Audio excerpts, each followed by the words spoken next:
नमस्कार। मैं धनंजय कुमार, द नागरिक में आपका स्वागत है। और बुधवार को हम बात करते हैं सुनील शुक्ल जी से। और देश चाहे उत्तर प्रदेश हो, चाहे मध्य प्रदेश हो, चाहे कोई भी प्रदेश हो, उस पर हम बात करते हैं इनके साथ। सुनील जी वरिष्ठ पत्रकार है, आप जानते हैं कि, और हमारे चैनल पे रेगुलर आते रहते हैं, बाकी चैनलों पे भी आते रहते हैं और देश की पूरी राजनीति से वाकिफ है।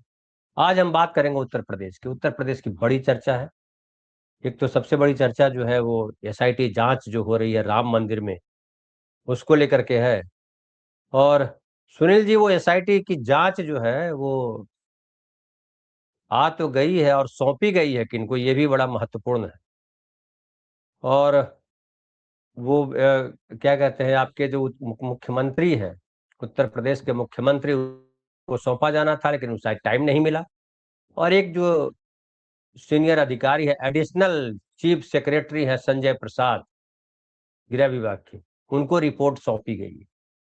और बताया जा रहा है कि शुरुआती रिपोर्ट जो है 20 पन्नों की रिपोर्ट है, जिसमें 150 लोगों की पूछताछ है। और ये जो है 6 दिन की पूछताछ है, 3 लोगों की कमेटी थी। और सूत्र के अनुसार एसआईटी ने पिछले 5 साल के चढ़ावे का ऑडिट कराने की भी सिफारिश की है। चढ़ावे में अनियमितता रोकने के लिए सुझाव दिए हैं। और ये भी कहा है कि किसी सीनियर अफसर को मंदिर का सीईओ नियुक्त किया जाए। इसके अलावा डिटेल जांच के लिए एसआईटी ने और समय मांगा है। लेकिन एक और बात आ रही है कि ये जो संजय प्रसाद है वो कोई और नहीं है, ये भी खुद जो है राम मंदिर ट्रस्ट के मेंबर है। अब राम मंदिर ट्रस्ट के खुद मेंबर हैं और उनको जांच रिपोर्ट सौंपी गई है। कैसी जांच होगी, क्या होगा? और इसमें 5 जो आरोपी है, लवकुश, अवनीश, अनुकल्प, करुणे और रामशंकर उर्फ टिन्नू यादव की निशानदेही पर 2 करोड़ रुपए की रिकवरी हो चुकी है। इसके अलावा चंपत राय के करीबी टिन्नू के घर से सोना मिला था। शुरुआती अनुमानों के मुताबिक चोरी 200 रुपए से ज्यादा की हो सकती है। लेकिन एक और आपको वीडियो दिखाते हैं। जो है वो सिंधी समाज है जो मुंबई में, उसके अध्यक्ष हैं राजू मनवानी। और उन्होंने बताया कि समाज की तरफ से, मतलब सिंधी समाज की तरफ से 2021 में चंपत राय को 200 केजी सोना मंदिर के लिए दान दी थी। आज तक इन्हें नहीं पता चला कि उस चांदी का क्या हुआ। न कोई रसीद, न कोई पर्ची। रामलला के नाम पर गजब डकैती। सुनिए। 2021 के अंदर जब हमें पता चला कि राम मंदिर अयोध्या में बनने जा रहा है और हमारे रामलला 500 साल के बाद अयोध्या लौट रहे हैं, तो हमारे सिंधी समाज ने डिसाइड किया कि हम 20-25 किलो चांदी वहां हम भी डोनेट करना चाहेंगे। और जब हम लोगों ने ग्रुप में डाला तो जो रेस्पॉन्स आया वो 200 किलो चांदी का आया। तो हम लोगों ने चंपत राय जी से कांटेक्ट किया, उनके दिल्ली के निवास पे उनसे मुलाकात की और उसके बाद उन्होंने हमें अयोध्या बुलाया। अयोध्या की 26 जनवरी 2021 की डेट फिक्स हुई और अयोध्या मंदिर के परिसर में ही उनके एक हॉल के अंदर ये प्रोग्राम रखा गया। उस प्रोग्राम के अंदर हमने 200 किलो चांदी, 1-1 किलो की एक चांदी, जिसके ऊपर हमारे इष्ट गुरु साईं झूलेलाल जी का फोटोग्राफ भी बना हुआ है और उनके फोटोग्राफ्स और उनके वीडियो भी लिए गए। हमें ये कहा गया कि ये जहां हम लगाएंगे आपको बताएंगे और पहले अभी इसकी चेकिंग होगी कि चांदी की क्वालिटी वगैरह क्या है, उसके बाद रसीद वगैरह, और उसके बाद आपको बताया जाएगा। लेकिन इन 5-6 सालों के अंदर हमें कभी ना कोई फोन आया और ना हमारे किसी फोन का रेस्पॉन्स मिला, क्योंकि सबने दान किया था। तो हम लोगों ने कभी वो सोचा भी नहीं था कि इस तरह की बातें हो सकती है कि वो चांदी सही जगह जा रही है कि नहीं जा रही है। ये तो इन दिनों में जब हम लोगों ने देखा कि टीवी के ऊपर ये सब चालू है, तो हमने सोचा कहीं ऐसा तो नहीं कि हमारी भी चांदी कहीं मिसयूज की गई है। तो इसीलिए हम सिर्फ उनसे ये पूछना चाहते हैं कि जो 200 किलो चांदी उस वक्त करीब 1.5 करोड़ की थी, करीब 70-75 हजार रुपए किलो थी, आज वो 3-3.5 लाख रुपए, करीब 6-7 करोड़ की वैल्यू है। तो क्या वो चांदी को गला करके कहीं मंदिर में यूज किया गया है या कहीं और यूज किया गया है, हम वो जानना चाहते हैं। तो सुनील जी ये जानना चाहते हैं, लेकिन सवाल है कि इनको पर्ची क्यों नहीं दी गई?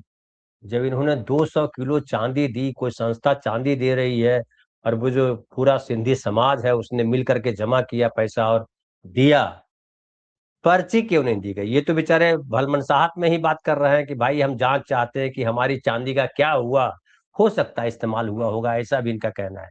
आपको क्या लग रहा है, क्या एसआईटी की जांच के बाद जो रिपोर्ट सौंपी गई वो संजय प्रसाद को, वो कमेटी के मेंबर हैं, उनको रिपोर्ट सौंपने का क्या मतलब है?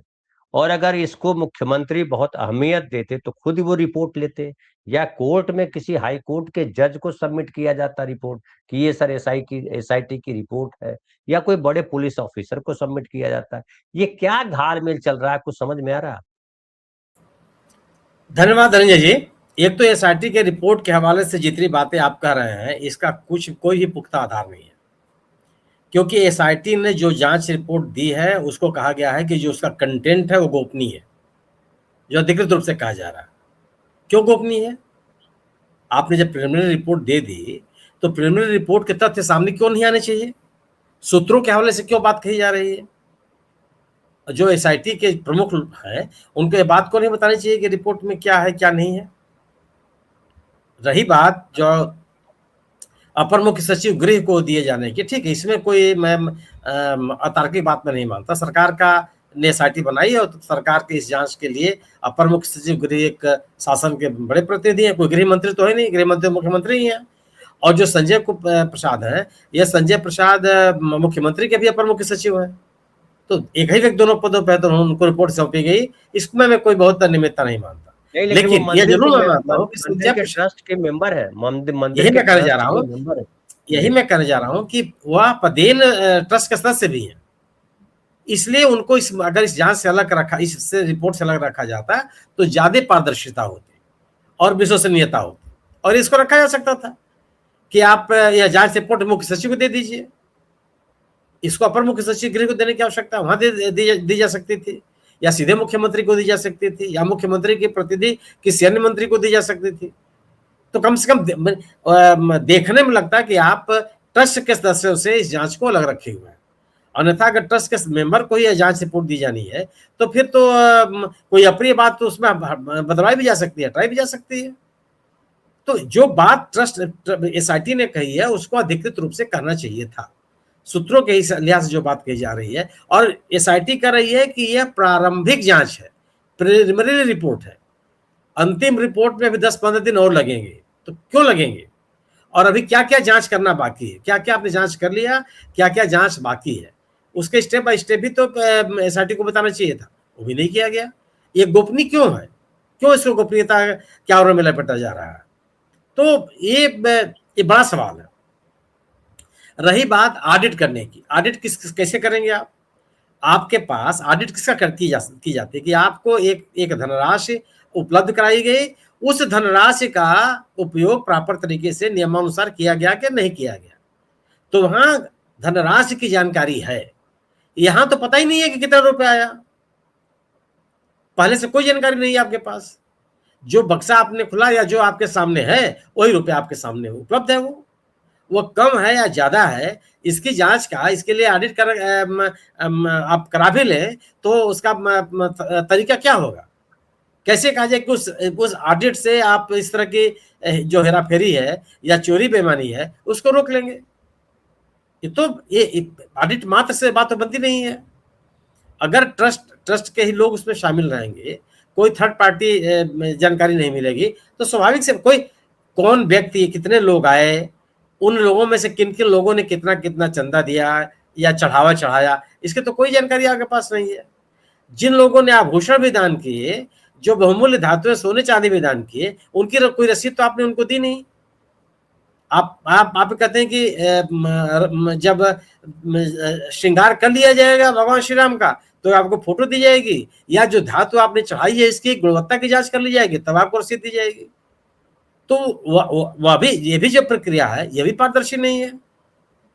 आप किसे जांच करवाएंगे, कौन सा आपके पास असली और नकली की जांच करने का मैकेनिज्म है, कौन कौन लोग उसमें शामिल हैं, आप अपने वह कितना पारदर्शी है, कितना ईमानदारी से जांच कराई जा रही है, इस पर भी तरह तरह के सवाल हैं। तो अभी तो सवाल केवल यह है कि जो रुपए के घपले हुए, जिसके बारे में कहा जा रहा है कि 200 करोड़ रुपए से ज्यादा का घपला है, उस घपले में शामिल कौन लोग हैं, पहला सवाल। दूसरा सवाल यह है कि ट्रस्ट के सदस्यों के खिलाफ कार्रवाई क्यों नहीं होनी चाहिए, क्यों ये संभव ही नहीं है कि ट्रस्ट के सदस्यों के बगैर इतना बड़ा घपला हो जाए, और अगर नहीं उनके बगैर जानकारी में हुआ है तब भी उनकी जिम्मेदारी बनती है कि इतना बड़ा 200 करोड़ रुपया कोई 1-2 दिन का मामला नहीं हो सकता ना। एक घपला होता रहा और आप चुपचाप बैठे रहे, तभी आपकी जिम्मेदारी बनती है। तो इस घपले के साथ, इस आरोपों के साथ कई पक्ष जुड़े हुए हैं। दूसरी चीज, ट्रस्ट के लोगों ने इस घपले की जानकारी पहले क्यों नहीं दी, अगर उनकी जानकारी में था, और अगर नहीं था, जब आरोप लगे तो उसका संज्ञान क्यों नहीं लिया, शुरू में तो उसकी लिपापोती करनी शुरू कर दी। चंपत राय जी ने ही कहा कि नहीं कोई गड़बड़ी नहीं हुई है, शिकायतें मिली थी, जांच करा ली गई, सब ठीक ठाक है, ये उनका प्रारंभिक बयान है।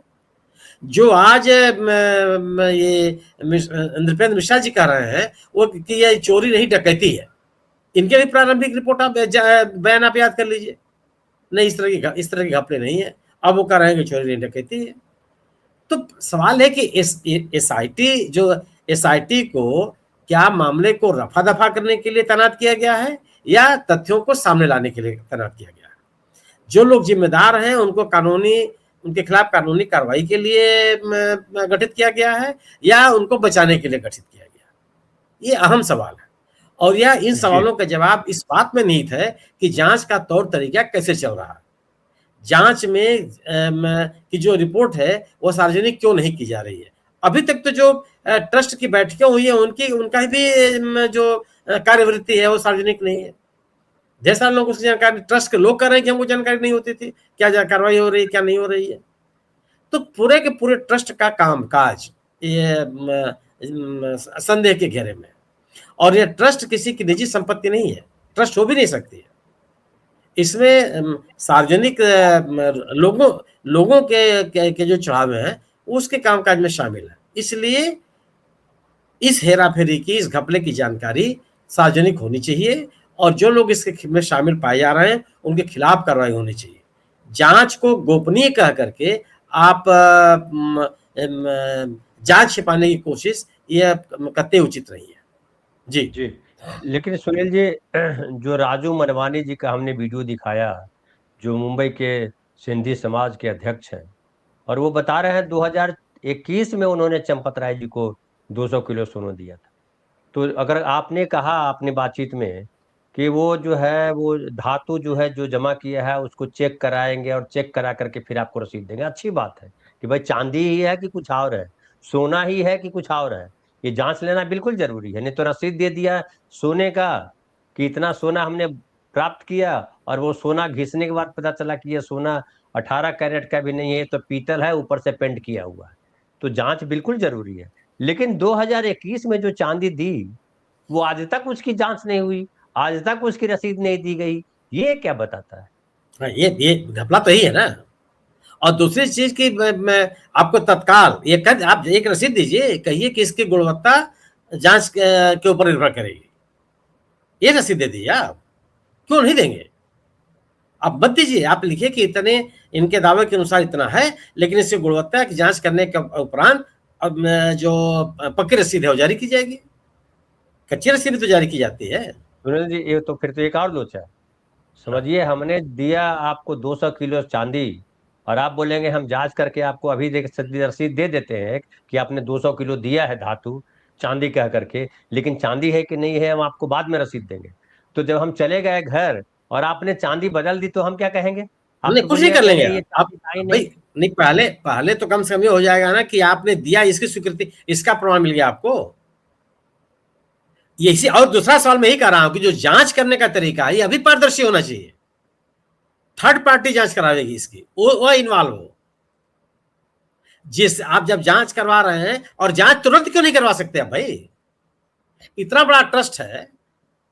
आप अभी जो आभूषण के बड़े बड़े शोरूम्स है, आप वहां जाइए, तुरंत जांच करके बता देंगे आपका।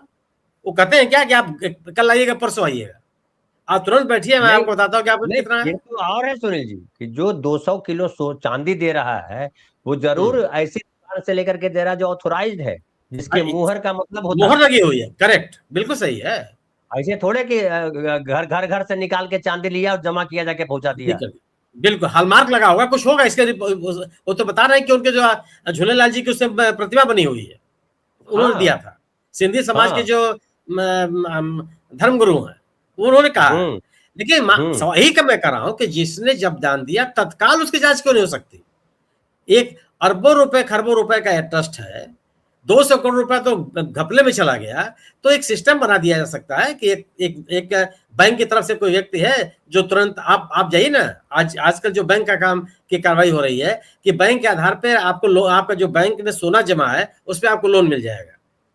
तो आप दावा करते हैं कि आपका सोना इतने रुपए का है, बैंक तत्काल बुलाता है अपने सर्वेयर को, वो सर्वेयर आपके सामने ही जांच करके बता देता है कि आपका इसमें कितना सोना है और कितने कैरेट का और कितने कैरेट का नहीं है, तुरंत बता देगा आपके आंख के सामने। और ये तय हो जाता है, आपको ये तय हो जाता है कि आपको इस सोने के आधार पर कितना आपको लोन मिलेगा। यह व्यवस्था बैंक वहां भी कर सकता है। अब लेकिन यहाँ तो सवाल है सुनील जी कि ये इतना बड़ा मंदिर है, इतने विवाद के बाद वो मंदिर बना है, प्रधानमंत्री ने शिलान्यास किया, प्रधानमंत्री ने उद्घाटन किया, कितना विशेष मंदिर है, इसका तो इतिहास में नाम होगा ना। तो ऐसे मंदिर के पास तो तमाम तरीके की सिक्योरिटी जांच वगैरह वगैरह की व्यवस्था होनी चाहिए। बैंक जब तो ये क्यों नहीं कर सकता? यही हम कह रहे हैं ना कि इसकी व्यवस्था तो तत्काल की जा सकती है और इसके लिए मंदिर कुछ करने की जरूरत नहीं है, बैंक कर देगा, क्योंकि वो सोना तो बैंक में जमा करेंगे। क्या आपको लगता है कि कोई कार्रवाई होगी? ऐसा अभी तक जो चर्चा हुई है, जो बातचीत हुई है, उसमें कहीं लग रहा है कि कार्रवाई हो सकती है? क्योंकि होगी कार्रवाई लेकिन बड़े लोगों के खिलाफ नहीं होगी।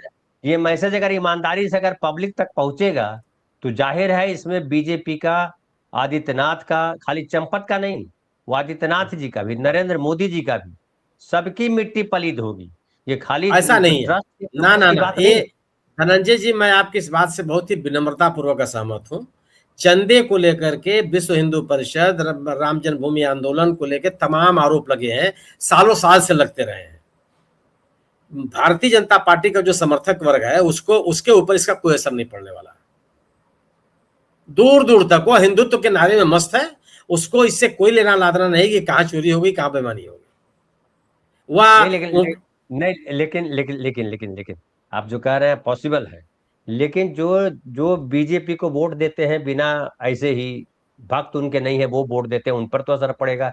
दूसरी बात, असर पड़ेगा, उनको असर पड़ेगा, तो उनकी चिंता नहीं, उनको चिंता बीजेपी नहीं करती है, बीजेपी नहीं करती है। तो अगर कोई असर नहीं पड़ता है, कुछ नहीं पड़ता, फिर तो मतलब किसी चीज का मतलब नहीं है, जो वो कह दे वही सही है।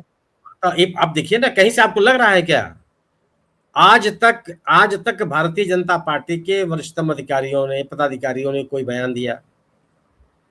प्रधानमंत्री जी ने, केंद्र सरकार भी इसमें शामिल है, इस मंदिर की प्राण प्रतिष्ठा उन्होंने की, इस मंदिर के निर्माण का शिलान्यास उन्होंने किया, इस मंदिर के धर्म ध्वजा जो फहराई गई, शिखर पर पताका फहराई गई, उसका भी ध्वजारोहण उन्होंने किया, खुद भी शामिल रहे हैं। भारतीय जनता पार्टी के वरिष्ठतम नेता मंदिर के हर कार्यक्रम में शामिल रहे हैं। मुख्यमंत्री हर साल कई बार जाते रहे हैं वहां, जितनी बार जाते हैं उतनी बार मंदिर भी जाते हैं। मंदिर के क्रियाकलाप से, मंदिर के विभिन्न आयोजनों से मुख्यमंत्री लगातार सबद रहे हैं। कौन से ऐसे उनका बयान क्या है कि कोई अनर्गल बयान नहीं होना चाहिए, अनर्गल बयान कोई नहीं, क्यों बिल्कुल नहीं होना चाहिए, लेकिन बयान की नौबत ही क्यों आवे? सरकार इसमें पानी का पानी या दूध का दूध क्यों नहीं कर देती है? अखिलेश यादव कहते हैं कि चांदी का चांदी और सोना का सोना क्यों नहीं कर देती है? सही बात है, सही बात है, कर देना चाहिए बिल्कुल। लेकिन ये जो छोटे प्लेयर्स हैं उनके खिलाफ कार्रवाई होगी, कार्रवाई तो होगी, लेकिन कोई बड़ा व्यक्ति जिनके नाम लिए जा रहे हैं, जिनकी चर्चा की जा रही है, नाम तक नहीं होगा उनका, उनके बारे में महिमा मंडन होगा, उनको बाकायदे बचाया जाएगा। और भारतीय जनता पार्टी ये काम करती रही है, आप याद कीजिए ना। सुनील जी, भारतीय जनता पार्टी करते रही है वो तो अलग है, लेकिन आदित्यनाथ भी ये करते रहे। अभी एक वीडियो वायरल हो रहा है जिसमें वो जो आग लगी कल उस दिन लखनऊ में, परसों तो आग लगी, उसमें जो मरे लोग उनके प्रियजनों से वहां गए देखने के लिए, कुछ बात कर रहे थे, पीटीआई ने जो वीडियो जारी किया उसे म्यूट कर दिया, वो जब वो बोलने लगी, परिवार के लोग बोलने लगे। इसका मतलब क्या होता है? इसका मतलब होता है कि आप कुछ छुपा रहे हो जो कहा उसने। ये तो बिल्कुल सही है, ये तथ्य है। जी जी अरे आप देखिए ना, प्रधानमंत्री के विभिन्न कार्यक्रमों के जो वीडियो है उसको म्यूट कर दिया जाता है। आवाज से वीडियो कहाँ दिखाई पड़ रहा है आपको? विदेशी दौरे के हो चाहे स्वदेशी स्वदेश में कहीं भ्रमण के हो, जहां लोग मिल रहे हैं, लोगों के ये थोड़े के लोगों के मन में नाराजगी नहीं है। हर आदमी अभिनंदन कर रहा है और आदमी यशोगान कर रहा है, बिल्कुल नहीं है। और ये घटनाएं ऐसी हैं जिसको लेकर के लोगों के मन में नाराजगी है, लेकिन नाराजगी है और ये नाराजगी गंभीर है, इसे इनकार नहीं किया जा सकता। लेकिन भारतीय जनता पार्टी को लगता है कि उसका जो मतदाता वर्ग है वो खुश है, उसको उसे चिंता नहीं है उसको। जी ठीक है, 2 वीडियो में और दिखाता हूँ, दोनों बरेली का वीडियो है। ये पहला वीडियो देखिए, ये एसपी साहब बोल रहे हैं, पुलिस ऑफिसर बोल रहे हैं, उनको थाना हाफिजगंज जिला बरेली में मुहर्रम के जुलूस में लगे पाकिस्तान जिंदाबाद के नारे संबंधी सोशल मीडिया प्लेटफॉर्म एक्स पर हुए ट्वीट की जांच में 2 व्यक्ति योगेंद्र पाल सनाब झम्मन सिंह व भुवनेश कुमार सनाब तेजपाल सिंह के द्वारा गलत नियत से एक बच्चे से उक्त कथन करवाकर शरारत किया जाना प्रकाश में आया है, जिसके क्रम में अभियुक्त को हिरासत में लेकर सुसंगत धाराओं में अभियोग पंजीकृत कर आवश्यक विधिक कार्यवाही की जा रही है। तो एक जो है ये है सुनील जी बरेली की घटना कि मुहर्रम के समय जो है वो पाकिस्तान जिंदाबाद के नारे लगवा करके वीडियो वायरल किया। दोनों हिंदू हैं, हाँ, दोनों हिंदू हैं। इस तरह के प्लांटेड चीजें बहुत है धनंजय जी, प्लांटेड चीजें। हाँ जी एक और दिखाता हूँ, उसके बाद बोलिएगा। एक और वीडियो दिखाते हैं जिसमें सफाई कर्मचारी बरेली में चूड़ी लेकर के चला गया ऑफिसर के दफ्तर में। ये देखिए,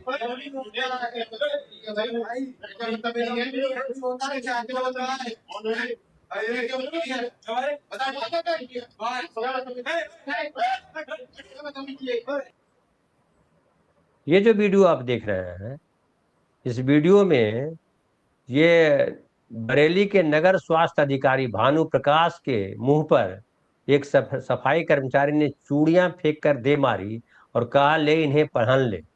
सफाई कर्मियों को आउटसोर्स कंपनी ने 13,000 रुपए माह में हायर किया था। खून पसीना बहाने के बाद सिर्फ 7500 रुपए प्रति माह मिल रहे हैं। यह नगर स्वास्थ्य अधिकारी के ऑफिस में भ्रष्टाचार का आलम है। एक ऑफिसर कोई जो है बात, या ऑफिसर थे या मंत्री थे, मुझे नहीं याद आ रहा अभी।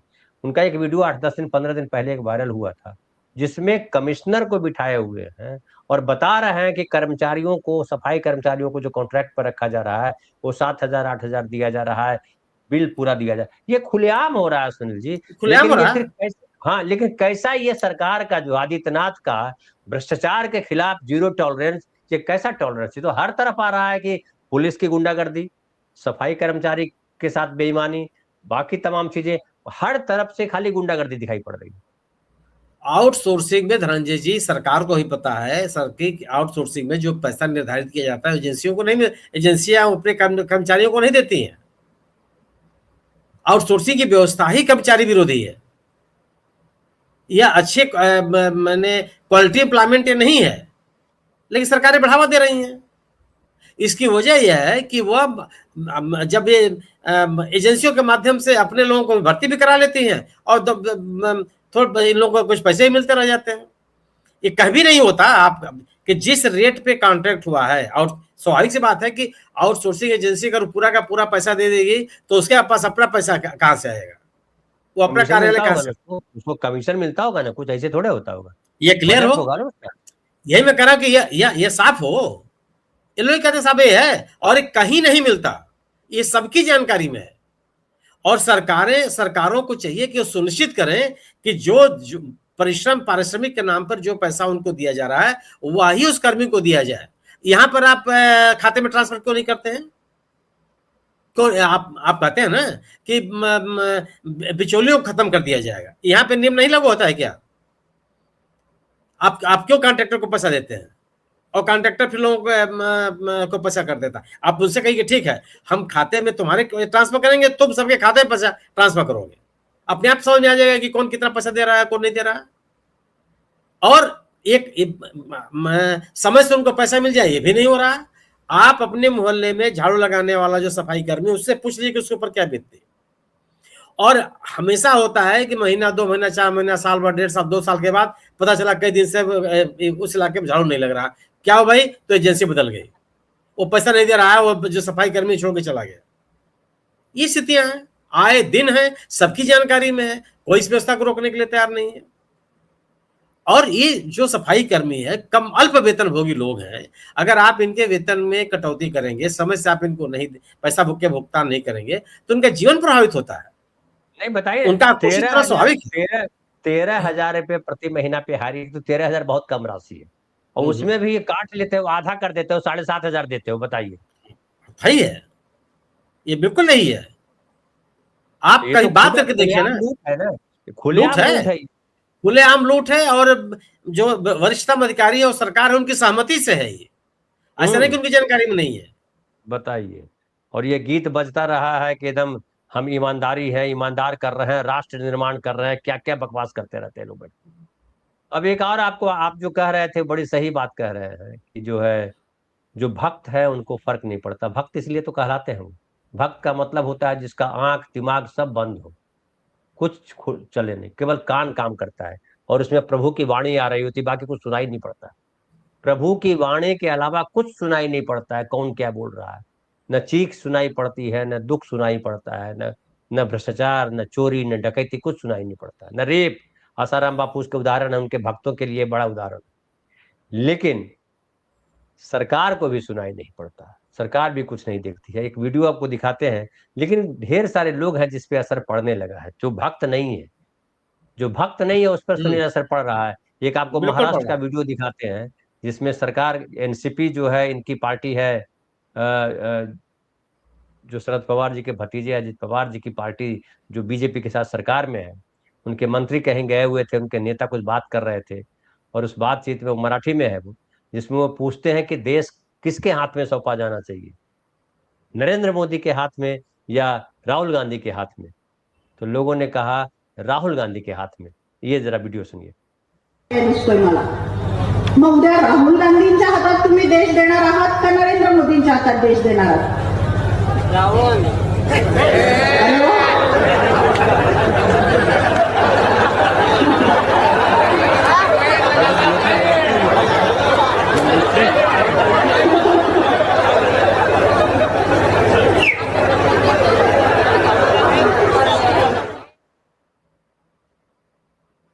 और ये बीच में बैठे हैं ना, मोटे से आदमी, कुर्ता शर्ट पहने हुए, वो जो हंस रहे थे, वो मंत्री हैं। इनकी सरकार में, फडणवीस की सरकार में वो मंत्री हैं, वो हंस रहे हैं। तो ये सच्चाई धनंजय जी, ये सच्चाई होती जा रही है। राहुल गांधी की लोकप्रियता बहुत बढ़ी है, एक संवेदनशील नेता के रूप में उनकी छाप बनी है, और वह इसलिए बनी है कि लोगों के दुख दर्द में शामिल होते हुए दिख रहे हैं। अगर कहीं आग लग जा रही है, कोई बच्चा आत्महत्या कर ले रहा है, तो वह 2 शब्द बोलते हुए दिखाई पड़ते हैं, उनके अभिभावकों से संपर्क करने, उनसे बात करने की कोशिश करते हुए दिखते हैं। यह कम से कम एक परसेप्शन बना है।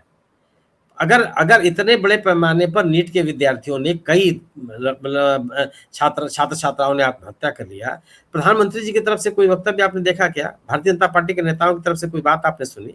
उनके परिजनों से भारतीय जनता पार्टी के नेता लोग, जो स्थानीय नेता भी हों, वो जाकर मिलते हुए दिखाई पड़े? एक और ऐसा तो नहीं कि मैंने, कांग्रेस में तो यह है कि कांग्रेस में कई बार होता है कि पता नहीं चलता कि राहुल गांधी, भाई छत्तीसगढ़ में कौन दिखा रहा था, मैं देख रहा था कहीं वीडियो, जहाँ छत्तीसगढ़ में यात्रा पे गए राहुल गांधी, चाय की दुकान में बैठे हुए, मार लोग घेर लिए उनको, उनके साथ कांग्रेस के नेता भी है। ये मैं सोशल मीडिया पे देखा, ये कहीं अखबार में नहीं है। आसपास के लोगों ने राहुल गांधी को घेर करके खड़े हो गए हैं और पूरे रास्ते खड़े हैं। भाई राहुल गांधी तो न मंत्री हैं और न भूपेश बघेल वहां के मुख्यमंत्री हैं। तो यह स्थिति बन रही है। लोग ये, और ये जो एक कितना स्वाभाविक सा बयान आया है, मैंने प्रतिक्रिया आई है आम आदमी की, यह तो बीजेपी के लोगों को और या एनडीए के लोगों को सोचना पड़ेगा। यह कार्यशैली चलेगी नहीं, लोग स्वीकार नहीं करेंगे इसको। ठीक है, अभी तो वही हर जगह जीत ले रहे हैं, देखना है क्या होता है। तो ये प्रोग्राम आपको कैसा लग रहा है, आप जरूर बताइएगा। और सुनील जी, बहुत बहुत धन्यवाद आपका कि आप अब जो है बुधवार आप सुबह 9 बजे लोगों के सामने आते रहेंगे। बहुत बहुत धन्यवाद, शुक्रिया आपका।